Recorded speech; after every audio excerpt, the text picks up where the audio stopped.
You're listening to the Hello World Podcast number 14. My name is Sean Wildermuth, and I'm your host. The Hello World Podcast is where you can hear from some of your favorite developers, authors, and speakers about how they got started in this business. We go way back to their first computer, their first code experience, and even their first job. This episode is coming to you a bit late, and that's all my fault. I was away at the Pluralsight Author Summit, interacting with a bunch of Pluralsight authors and recording some upcoming podcasts, including ones from John Papa and Jim Wilson. Today's guest is an old friend. Julie Lerman is a Microsoft MVP, a .NET mentor, and a consultant who lives in the hills of Vermont. You can find Julie presenting on Entity Framework and other Microsoft .NET topics at user groups and conferences around the world. Julie blogs at thedatafarm.com/blog and is the author of the highly acclaimed Programming Entity Framework books. She's also the author of the MSDN Magazine Data Points column, as well as the author of popular videos on Pluralsight.com.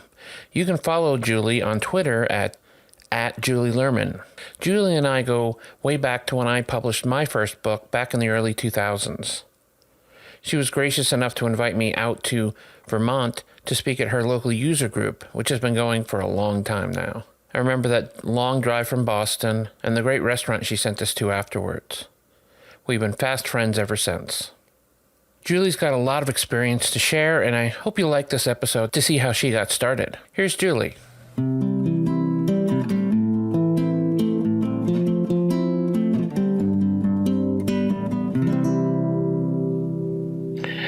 I am really tickled to have Julie Lerman on the show today. How are you doing, Julie? Oh, I'm all right. We're tickled to have lots and lots of snow here in Vermont to play in, so I'm in a pretty good mood. You love the skiing, I can tell. Yeah.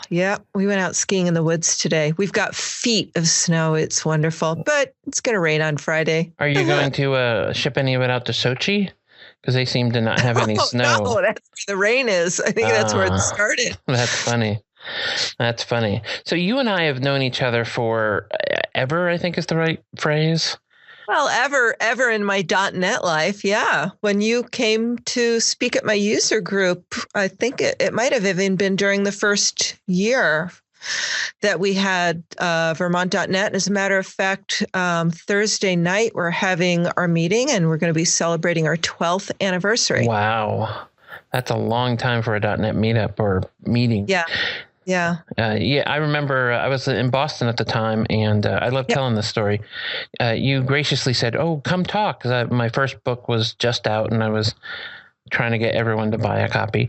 And so in Boston, I looked at a map and went, "Oh, Vermont, it's right there," not thinking that Burlington was on the other side of Vermont. So a long night ahead of us. To get up there after work. And then, it's like a 4-hour drive. Yeah, about 4 hours.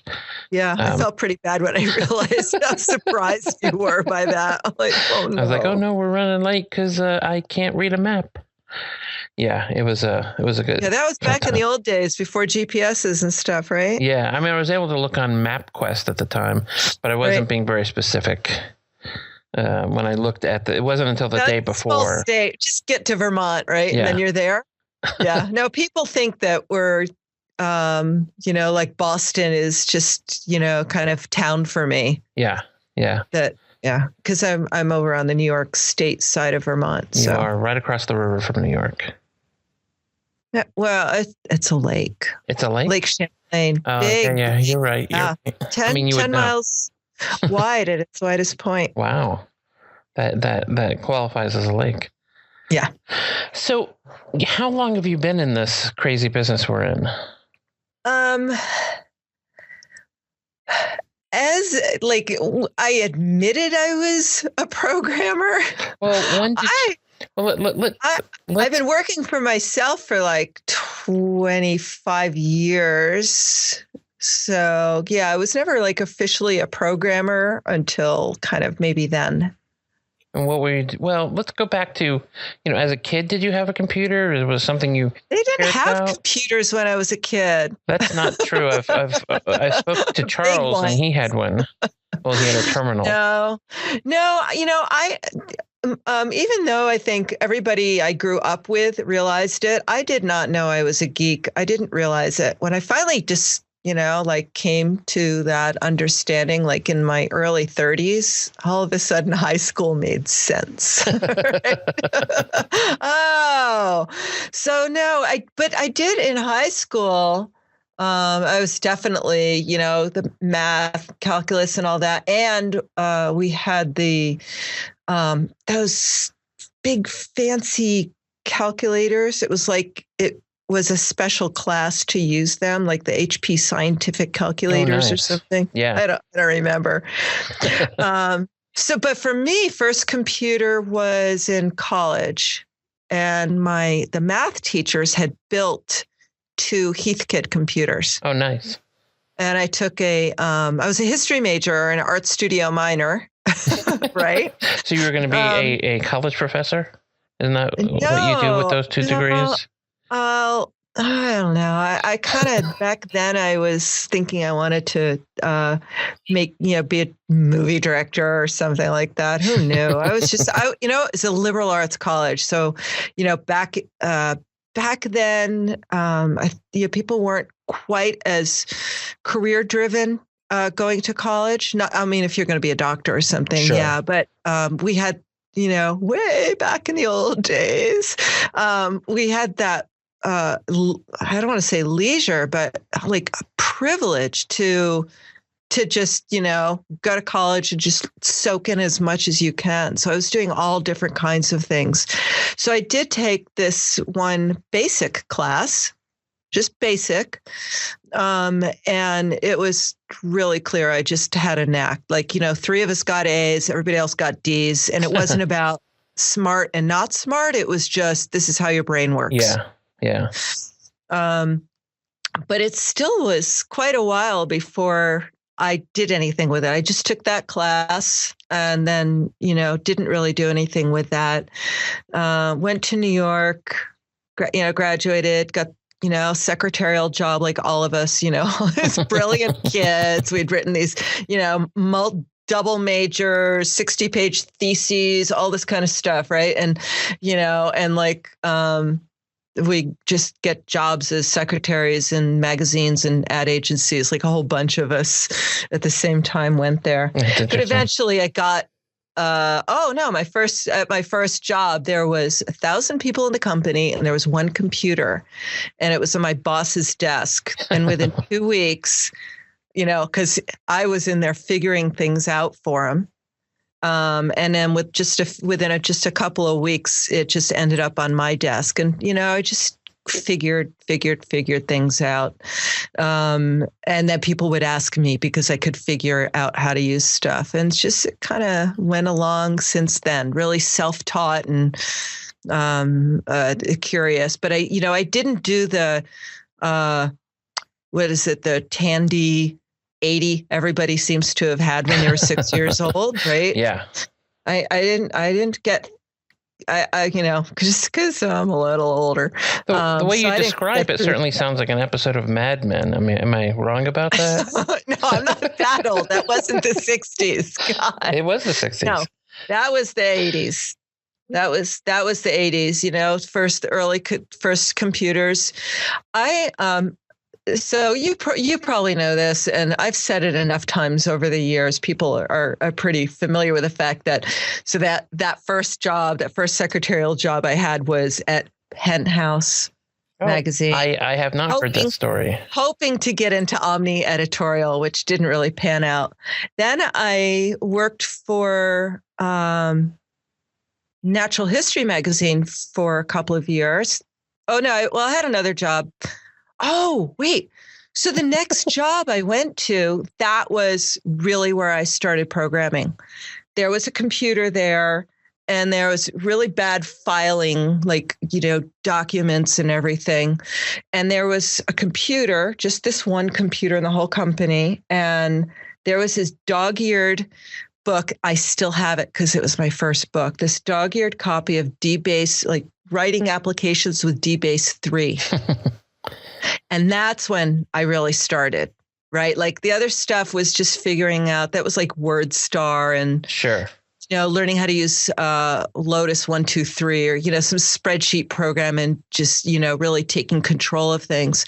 But real like that next stage of programming was this, this DBase 3 book and these really bad filing systems. So I figured out how to, make that work. It's interesting. The first time I used DBase, which was DBase 2, it was the same issue. I was working for Chevron in their environmental compliance, which is a very small part of Chevron, and and they needed someone to build, a way to look up in their filing system. And I went to did the same thing, built a DBase app because there happened to have been a book and a disk. They were like, we don't know how to. Yeah. Yeah, so it's pretty cool. And then I ended up, I really just self-taught for many, many, many years. And did you stay in the DBase Fox Pro world? Is that kind of? I did for quite a while, as a matter of fact. So I went DBase 3, DBase 4, and then but DBase 4 when it came out, there was some real problems with it. So then I this is a typical, a lot of people like my age went through this. So then I went over to Clipper, Clipper Spring 87. Everybody's like, oh, okay, know exactly how old you are now. And then DBase 4 1.1, and then Fox Pro 2 came out.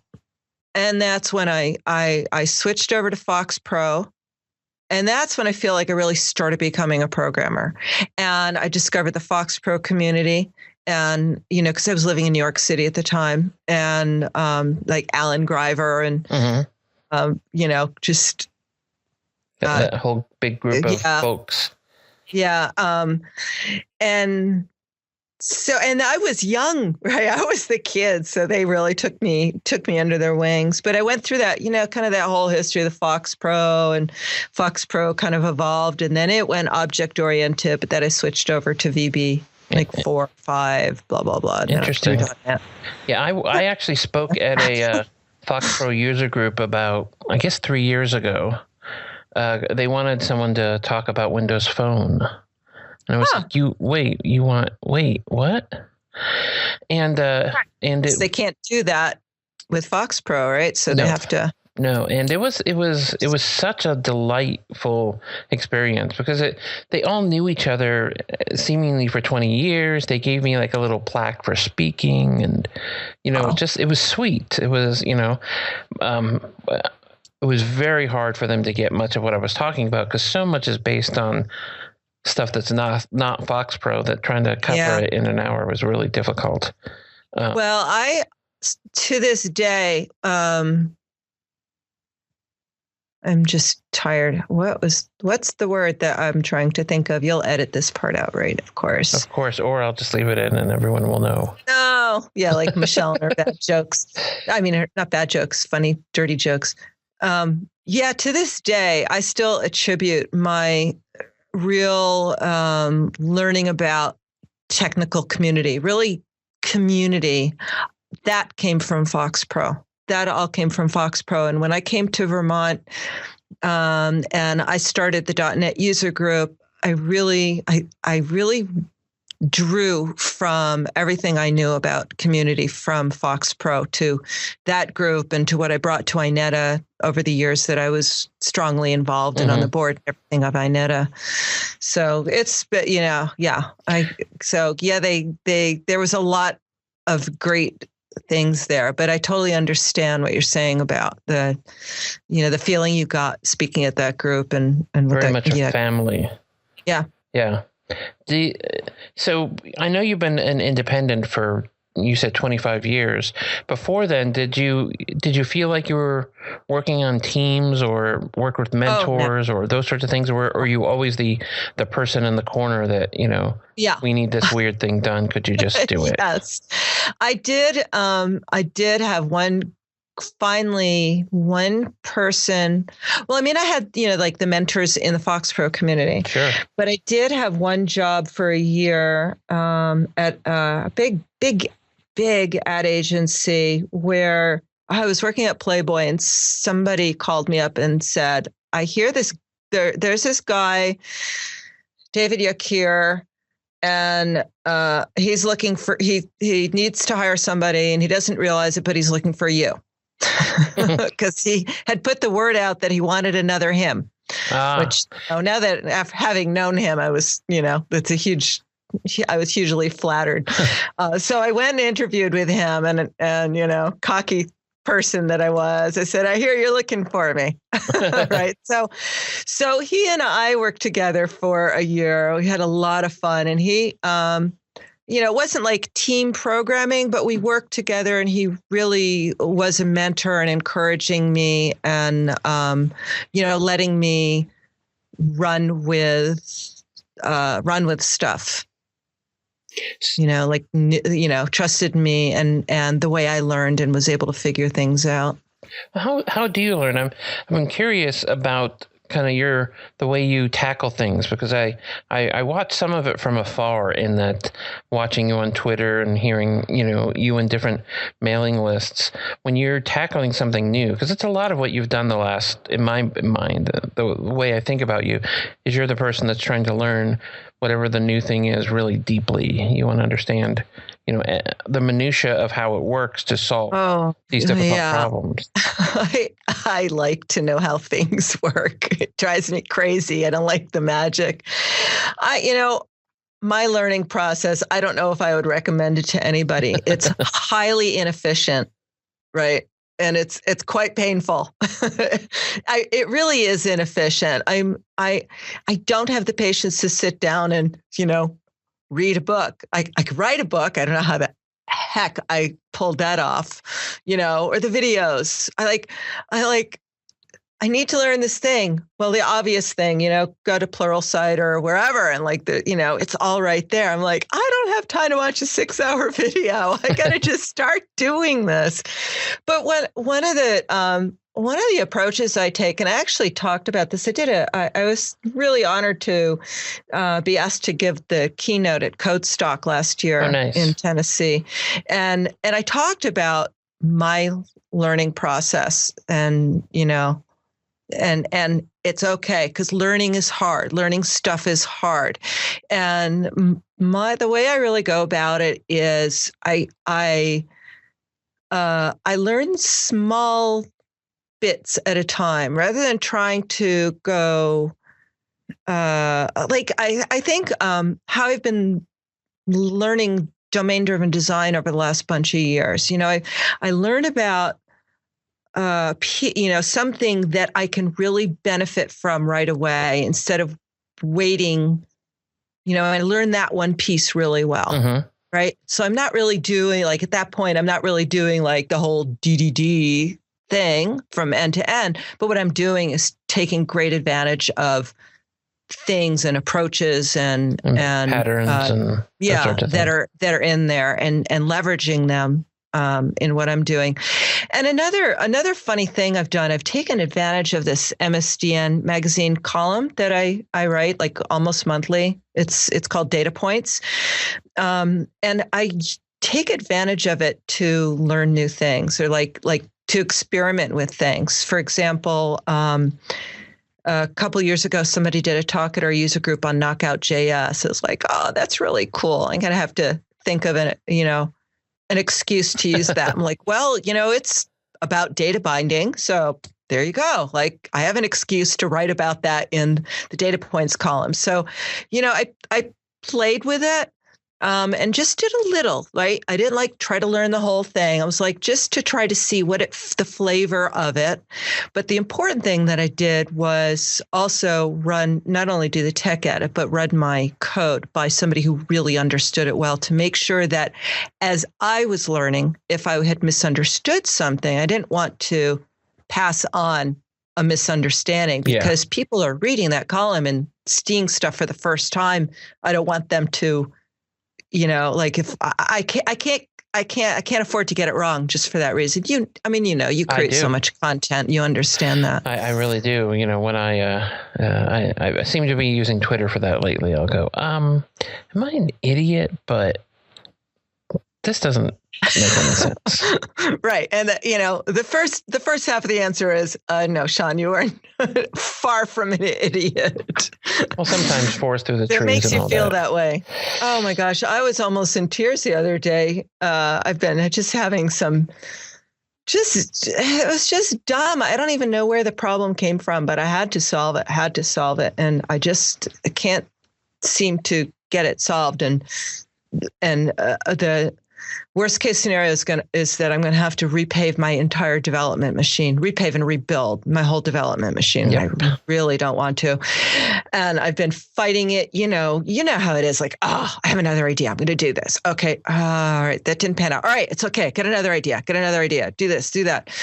But, I didn't realize how it was affecting me. And I was talking to my husband, who's not a programmer, and I was trying to explain the problem to him, and I started crying. Yeah.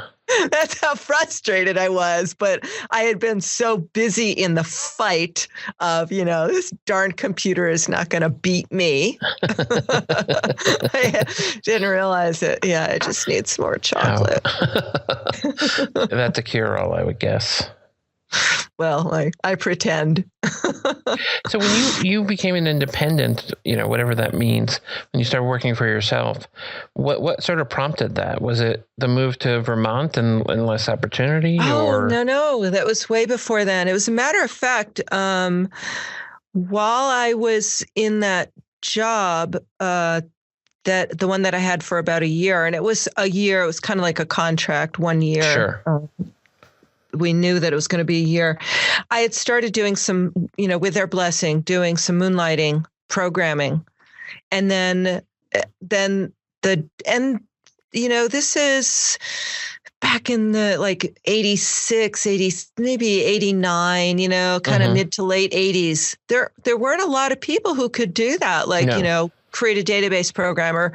I mean, people were just starting to get IBM PCs in their offices and doing stuff. So the day job started getting in the way of my moonlighting work. And so the day job just kind of came to an end anyway, its natural end, kind of at the same time. And then I had enough work to keep me going. And keep in mind, I lived in New York City. So, there's tons of business there and tons of networking. Even tons of rental cost. Yeah, go ahead. Yeah, well, it was a long time ago, and I lived out in Park Slope. Oh, okay. But it's just another interesting thing that happened. I was doing kind of two things. I was doing programming, but another thing that happened was one of the companies I was helping build a database for, they were a fundraiser. They did fundraising. Oh, nice. So they dealt with all these, their clients who donate money, like big time, the big donors. Yeah. And so somebody would be at a board meeting and say, "Oh, we just got a new computer. We don't know what to do, how to make it run." And somebody else would say, "Oh, you should call Julie." So I ended up, in addition to doing the programming, I was doing kind of one-on-one training with all these people, in their Park Avenue apartments. Nice. And when I moved out of New York, luckily it continued with the kind of the horse set outside of New York. They would have dinner parties. And so, I was doing both things. I was programming, but it was also doing even back then, $75 an hour to sit down with somebody in front of their computer and show them how to use Word. To just handhold and then we'd have a a glass of wine. And then Liam Neeson would call them on the phone. They never sent me over to his house, though. I got really close, because he lived up there and he was part of their, and Mary Tyler Moore, that was part of the dinner party set. Right.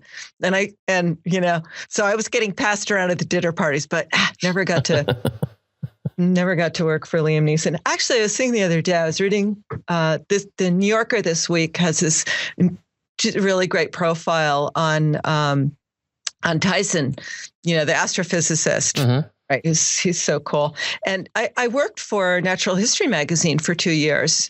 We were down in Midtown Manhattan, but we would always, have one excuse or another to have to go up to the museum for something, Sure. and then go to the planetarium. I was thinking, I'm sure I talked to like the museum director back then, like whoever that was, and it was like no big deal. I'm thinking, how cool would that be now? That's funny. That's funny. But it got me, it's just interesting. Got me into a lot of, I've met a lot of interesting people because of the work that I've done. And now with, you and I doing similar things like traveling to conferences and getting to different parts of the world and meeting people from all over the world, it's just been such a blessing in my life. It's just really special. I just can't do it all the time. That's the only hard part. I hate saying no. Oh, it kills me to say no. But yeah, that's been really, really interesting side of this business. And I know that's a very special thing. It's not, we're very lucky. The norm. Yeah. Yeah, we're very lucky. During this time that you've been an independent, have you had sort of a core of the same few clients the whole time, plus, kind of people come in and out, or are you always trying to drum up new business and all that? Well, I do have 2 clients that I have had for a very long time. Like one of my first clients, very first client, the fundraising company, right? It was the wife of the guy who was running the ad agency that was doing Natural History Magazine's advertising. I worked for him, and his wife was doing fundraising. And I went over, that was my first moonlighting job, come to think of it. Nice. Powerbase, I think. Do you remember that? Powerbase? I do. Dating myself. I'm constantly dating myself. And she and her partner, they were my very first moonlighting clients, and she's still doing fundraising. She also is independent. She helps set up these, big fancy, huge balls and dinner parties and stuff that, in different, like in New York. And she's now doing it in Access, but I help her every year.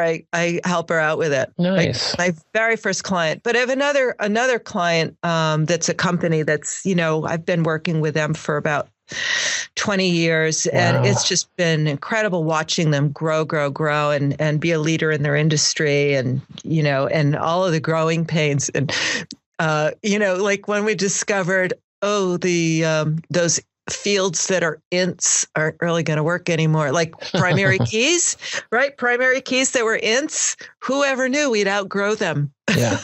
Right, in the database. So I still do a lot of work with them, and I'm not even doing all their programming. I actually have. Brought in, I don't subcontract them. I just say, hey, here's this great person, and they have their own relationship. But I'm still their trusted, like they just trust me, lean on me for all of those decisions. And just today, like they've got a young programmer there. Just today, I was on the phone with him, and I was talking to him about, because he was setting up a new dev machine for me that I remote in, and so I can test stuff against, on the network and stuff like that. And I was telling him about this new thing called Box Starter that was Richard Campbell tweeted about it the other day because he interviewed the guy Matt Rock on Run His Radio, and it's related to chocolatey. So I was talking to this kid. I was talking to him about, and he's like, "Oh my God! It was on my list to get something that would help me solve that problem, and that's exactly what will help me solve the problem." Nice. Right. And like, it's just, I love being involved with them in that way. Like, I still do some coding for them and problem solving. And if you ever hear me on Twitter, read on Twitter that I'm like, oh God, I had to code in that old Fox Pro 2.6 app today, or oh God, that old VB6. Those are their oldest apps that I did for them, and unfortunately, I did a really good job with them, so the apps won't die. Right. They just won't die, but they're slowly getting replaced. But that's the 20-year-old client. I do read your tweets in your voice, though. In my head, I can hear you. Yeah, I think that's the funny thing about Twitter with your friends. Yeah, you too. Yep. Well, let me change direction just a little bit, because this is something I've been curious about and sort of been driven about, and that is, as a woman in this industry, do you feel like things have been different for you? Because you had a different experience than some of us, in that you didn't go to college for this; you sort of fell into this. Do you think you're treated differently as a developer? At this point, I get treated differently in a different way, in a really good way, which is I feel like mom. I feel like, except respected technically, you know, but I feel like just because, it's a really interesting thing. Now, when I was back in the old days, when I was a young girl, sorry, I'm not that old, but still, I remember being at the Fox Pro meetings in New York, and being in my late 20s, and there was a couple of very strong, respected women, Seal and Tamara and Pat Adams. So they were there. And then I don't even know if there was any other women there. So they were the grown-ups, and I was this young girl, and then the rest were all guys. And so the women were really, really supportive of me, which is really incredible. But I remember, New York City, right? I dressed nice, stylish, I was young. Sure. And after the meetings, guys would come up and talk to me, and they would be asking me on dates. And I got so, I'd be like, oh, they want to talk to me about programming. I'm so excited, Now, of course, I'd be like really flattered. But sorry, I'm married. So that really made me sad, and it actually kind of encouraged me to change a little bit about how I present myself for quite a long time. It's like I just started dressing down and baggy jeans and baggy shirts and just trying to blend in and all that. But that was a long time ago. Yes. It's really interesting. I really do a lot to try to encourage other women to, put themselves out there, or, make themselves visible, speak at user groups, speak at conferences and all that. But at this point, I personally do not feel that I get treated differently as a woman. If, I really think there's something else about me that is bigger than that. Sure. Than just that, and like the entity framework thing sure kind of helps too. Well, it's been interesting because, I've always admired your tenacity about mentoring the other women in this industry. Thanks. To think bigger about, because there are some women who I see at conferences that are like, what do you mean? No, I could never speak. And, there's men that are in that same boat, but it seems a little sadder when I see it in a really bright woman who's afraid to get in front of, everybody because she thinks, she's less than for some reason, right. Well, that's one of the reasons I keep sticking my neck out. Like, I am not the most comfortable speaking. We talk, you know how it is. We're just like, oh, you were great. And you're like, oh my God, it sucked. That was so stressful. It was so hard. They hated me. I didn't get good scores, blah, blah, blah, blah, blah. But I keep I keep doing it, for a number of reasons, of course. One is, I love sharing. I really, really love sharing. But the other thing is just because it's so important for for men and women at a conference, not for it to be all, walk in there and not feel like an alien or not seem like, a woman is like really standing out, really like, oh, that's really noticeable. Yeah. I've right from MSDN magazine. I've got a column, and Rachel Appel has a column she does for it too. But I don't often happen to see other bylines from other women in the magazine, and there was a feature article in the last issue, and I'm sorry, I can't think of her name. She was somebody I didn't know. I didn't know. So when I saw her name, which was one of those names, not like Pat, but, a name that could have gone either way. Sure. So I went and looked at this person's bio. I was like, oh my God, is that a woman? And, it said she in there. I was like, yeah, and I tweeted something about it, and it was so, quickly misunderstood. Like, why is it matter if it's a man or a woman writing the article? Like, I don't want it to matter. I don't want it to be noticeable. I don't want it to be like, whoa, yay, like finally. Yeah. And that's not, that's not the fault of MSDN magazine. And it's typically not the fault of the conferences either. They're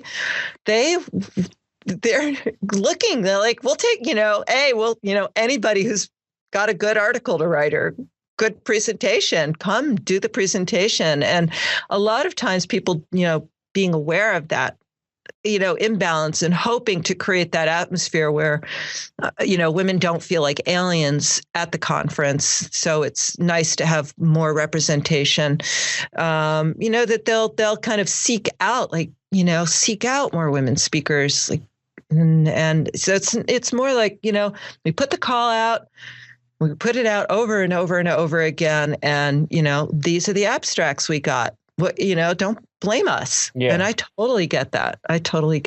So, but people need to be in their comfort zone as well. I know when to nudge somebody and when to just let it be. Absolutely. That makes a lot of sense. Well, it's been a delight having you on the show.